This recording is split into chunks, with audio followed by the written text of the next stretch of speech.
ये अब आपको सीधे लिए चलते हैं प्रधानमंत्री नरेंद्र मोदी की मन की बात में। आपको बता दें कि मन की बात का यह 87वां संस्करण है। अब पिछले सप्ताह 400 बिलियन डॉलर यानी 30 लाख करोड़ रुपए के एक्सपोर्ट का टारगेट हासिल किया है।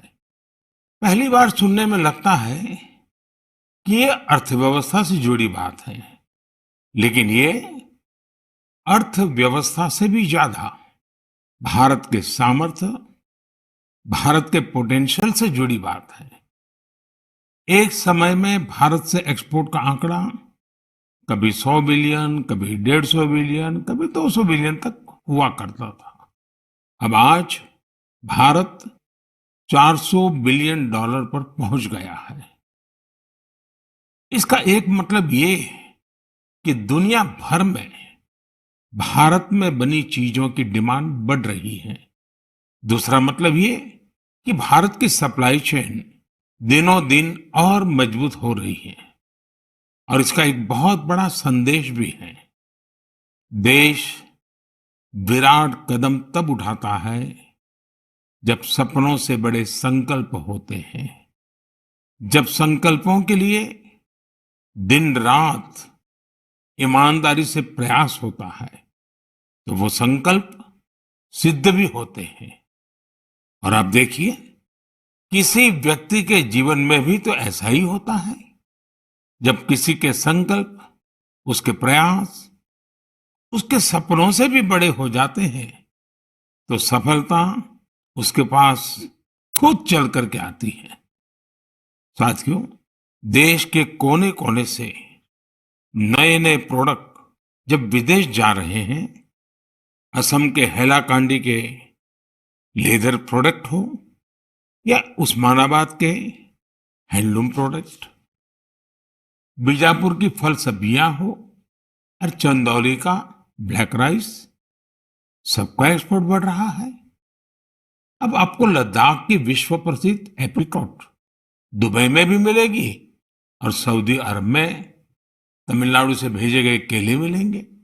और सबसे बड़ी बात ये कि नए नए प्रोडक्ट्स नए नए देशों को भेजे जा रहे हैं।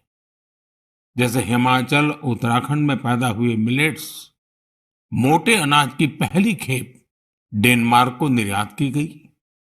आंध्र प्रदेश के कृष्णा और चित्तूर जिले के बंगनपल्ली और सुवर्णरेखा आम दक्षिण कोरिया को निर्यात किए गए। त्रिपुरा से ताजा कटहल हवाई रास्ते से लंदन निर्यात किए गए।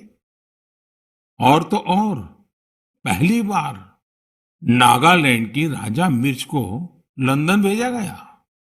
इसी तरह भालिया गेहूं की पहली खेप गुजरात से केन्या और श्रीलंका निर्यात की गई।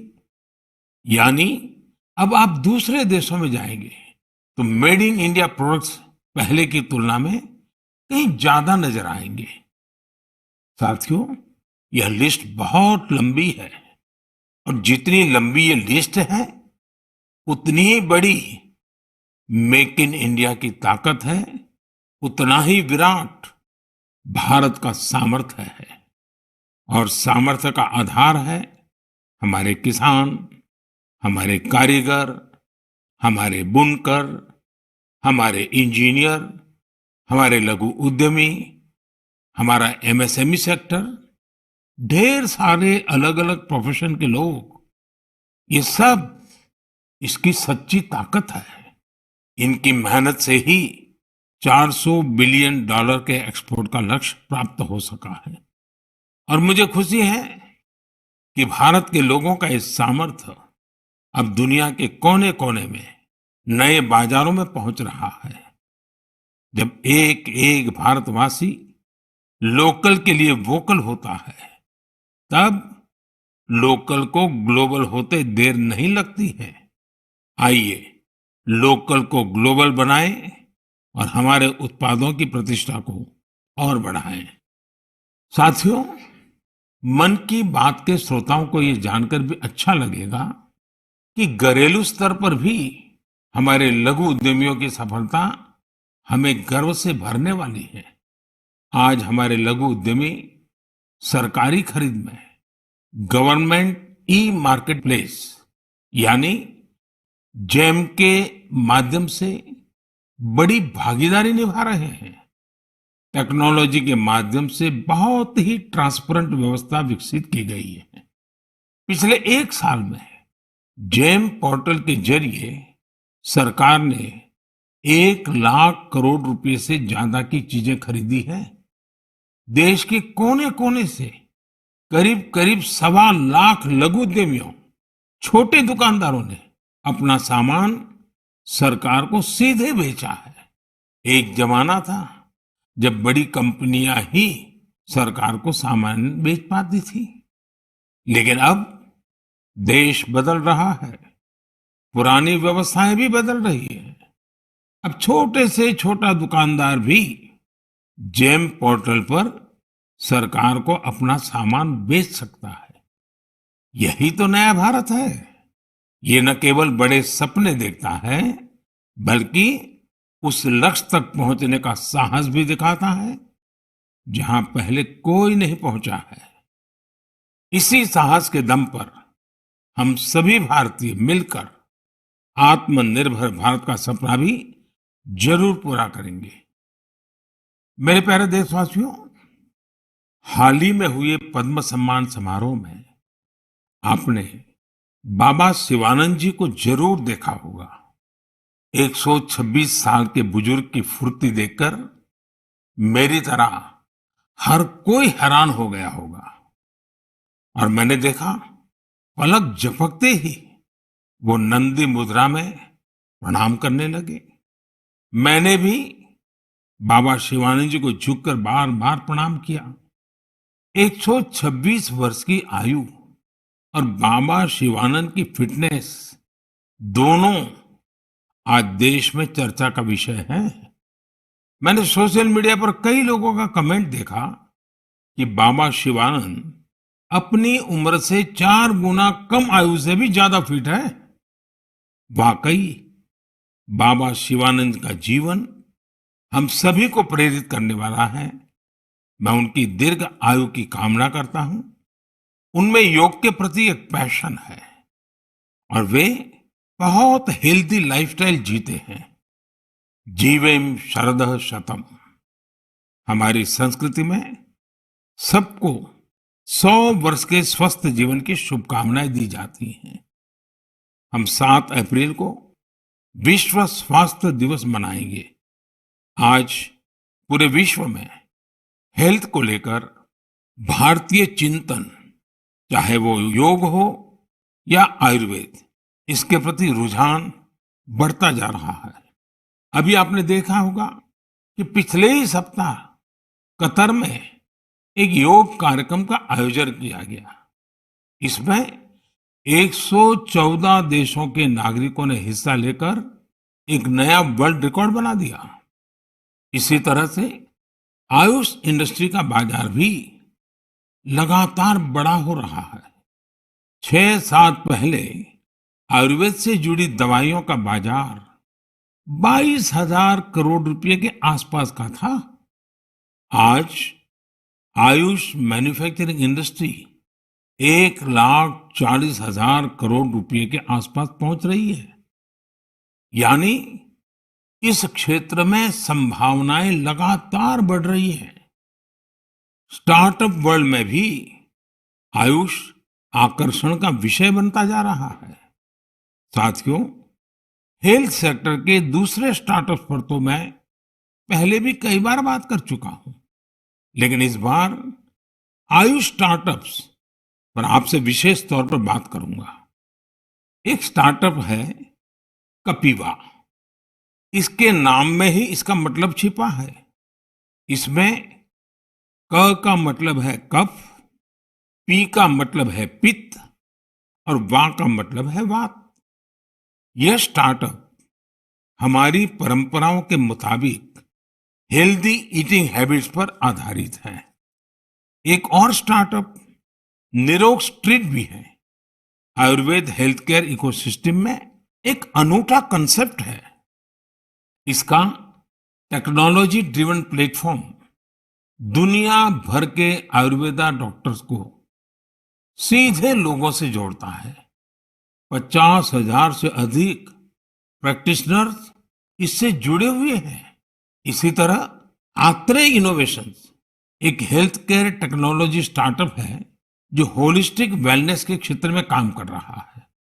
इक्सोरियल ने न केवल अश्वगंधा के उपयोग को लेकर जागरूकता फैलाई है, बल्कि टॉप क्वालिटी प्रोडक्शन प्रोसेस पर भी बड़ी मात्रा में निवेश किया है।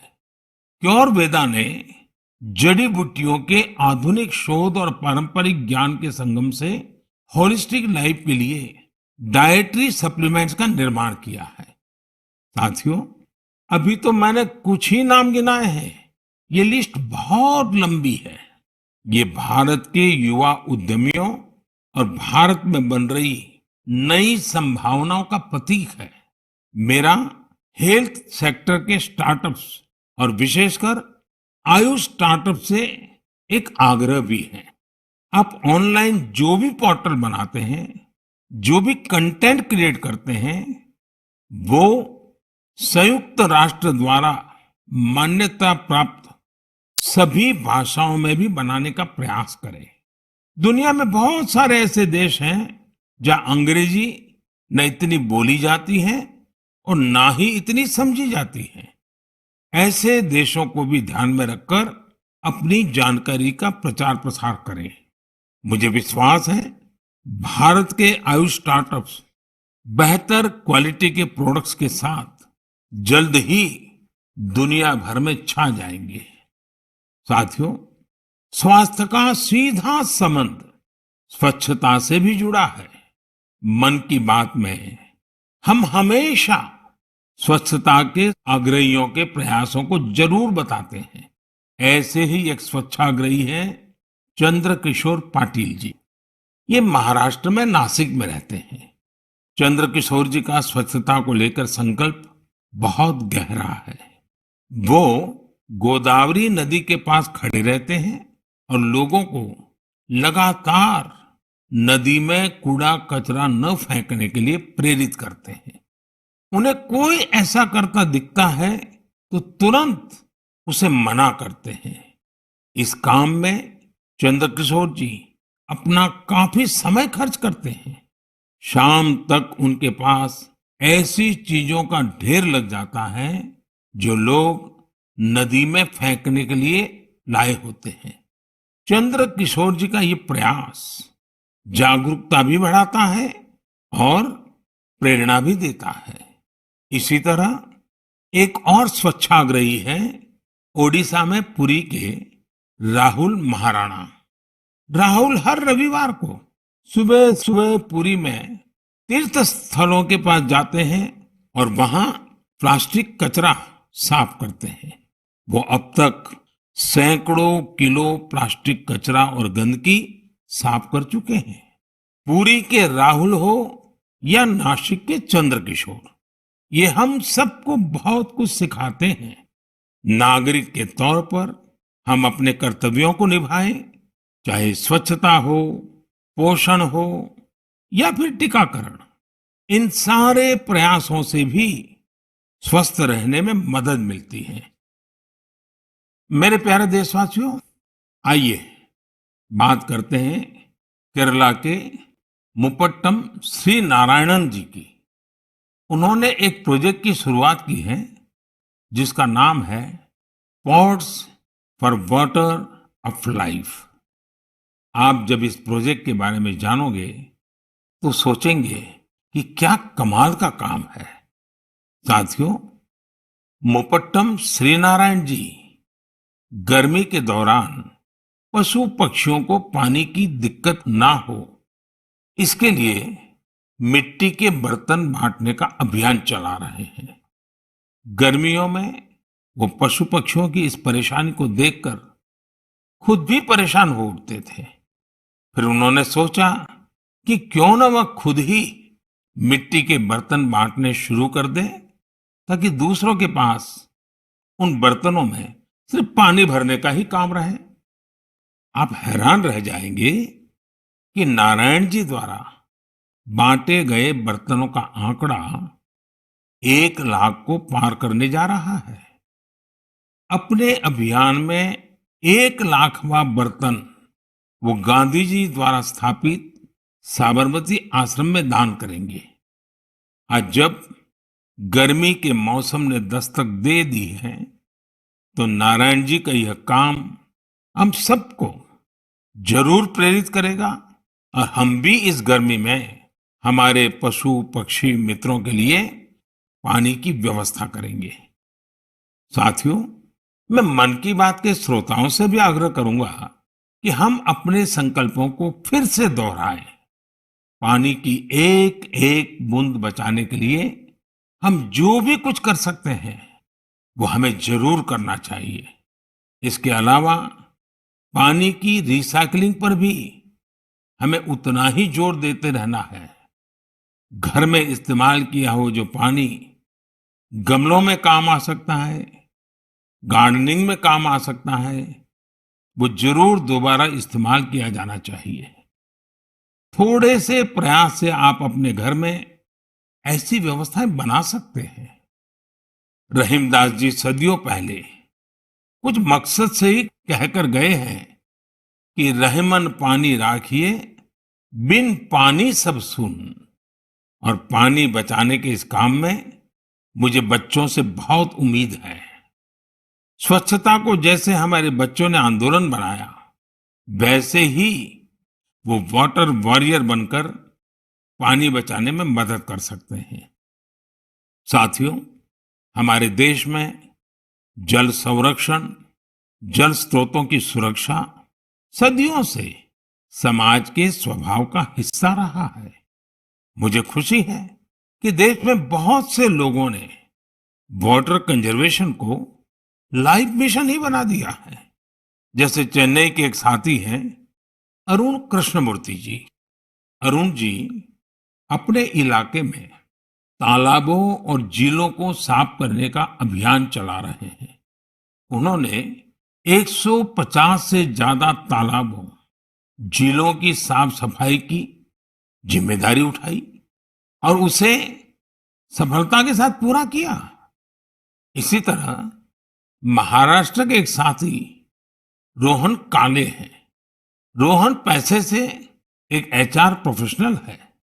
वो महाराष्ट्र के सैकड़ों स्टेप वेल्स यानी सीढ़ी वाले पुराने कुओं के संरक्षण की मुहिम चला रहे हैं। इनमें से कई कुएं तो सैकड़ों साल पुराने होते हैं और हमारी विरासत का हिस्सा होते हैं। सिकंदराबाद में बंसीलाल पेट कुआं एक ऐसा ही स्टेप वेल है। बरसों की उपेक्षा के कारण ये स्टेप वेल मिट्टी और कचरे से ढंक गया था, लेकिन अब वहां इस स्टेप वेल को पुनर्जीवित करने का अभियान जन भागीदारी से शुरू हुआ है। साथियों, मैं तो उस राज्य से आता हूं जहां पानी की हमेशा बहुत कमी रही है। गुजरात में इन स्टेप वेल्स को वाव कहते हैं। गुजरात जैसे राज्य में वाव की बड़ी भूमिका रही है। इन कुओं या बावड़ियों के संरक्षण के लिए जल मंदिर योजना ने बहुत बड़ी भूमिका निभाई।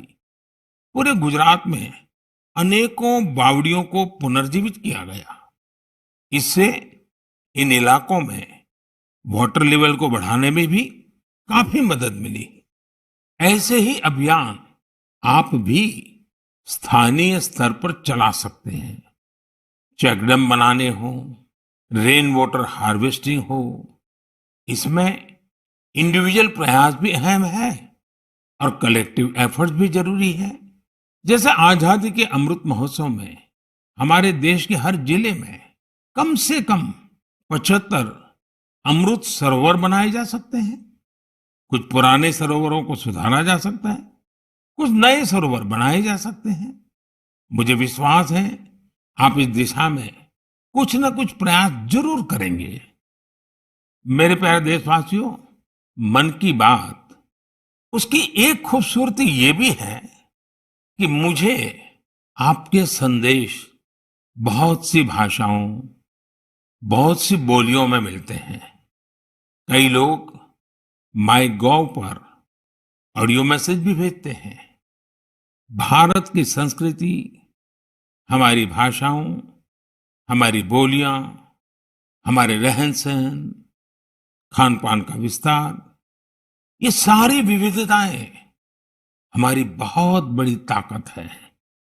पूरब से पश्चिम तक, उत्तर से दक्षिण तक, भारत को यही विविधता एक करके रखती है, एक भारत श्रेष्ठ भारत बनाती है।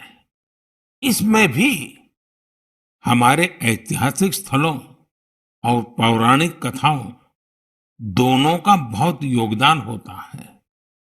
आप सोच रहे होंगे कि ये बात मैं अभी आपसे क्यों कर रहा हूं? इसकी वजह है माधवपुर मेला। माधवपुर मेला कहाँ लगता है, क्यों लगता है, कैसे ये भारत की विविधता से जुड़ा है, ये जानना मन की बात के श्रोताओं को बहुत इंटरेस्टिंग लगेगा। साथियों, माधवपुर मेला गुजरात के पोरबंदर में समंदर के पास माधवपुर गांव में लगता है, लेकिन इसका हिंदुस्तान के पूर्वी छोर से भी नाता जुड़ता है। आप सोच रहे होंगे कि ऐसा कैसे संभव है? तो इसका भी उत्तर एक पौराणिक कथा से ही मिलता है। कहा जाता है कि हजारों वर्ष पूर्व भगवान श्री कृष्ण का विवाह नॉर्थ ईस्ट की राजकुमारी रुक्मणी से हुआ था। ये विवाह पोरबंदर के माधवपुर में संपन्न हुआ था और उसी विवाह के प्रतीक के रूप में आज भी वहां माधवपुर मेला लगता है। ईस्ट और वेस्ट का ये गहरा नाता हमारी धरोहर है। समय के साथ अब लोगों के प्रयास से माधवपुर मेले में नई नई चीजें भी जुड़ रही हैं। हमारे यहाँ कन्या पक्ष को घराती कहा जाता है और इस मेले में अब नॉर्थ ईस्ट से बहुत से घराती भी आने लगे हैं। एक सप्ताह तक चलने वाले माधवपुर मेले में नॉर्थ ईस्ट के सभी राज्यों के आर्टिस्ट पहुंचते हैं, हैंडीक्राफ्ट से जुड़े कलाकार पहुंचते हैं और इस मेले की रौनक को चार चांद लग जाते हैं। एक सप्ताह तक भारत के पूरब और पश्चिम की संस्कृतियों का ये मेल, ये माधवपुर मेला एक भारत श्रेष्ठ भारत की बहुत सुंदर मिसाल बना रहा है। मेरा आपसे आग्रह है, आप भी इस मेले के बारे में पढ़ें और जानें। मेरे प्यारे देशवासियों, देश में आजादी का अमृत महोत्सव अब जन भागीदारी की नई मिसाल बन रहा है।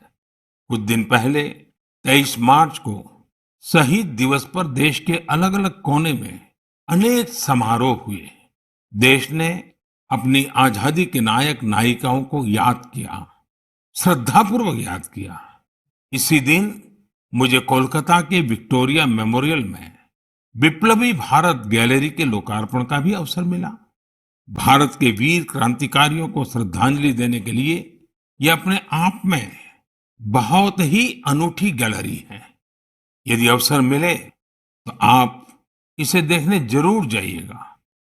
साथियों, अप्रैल के महीने में हम दो महान विभूतियों की जयंती भी मनाएंगे। इन दोनों ने ही भारतीय समाज पर अपना गहरा प्रभाव छोड़ा है।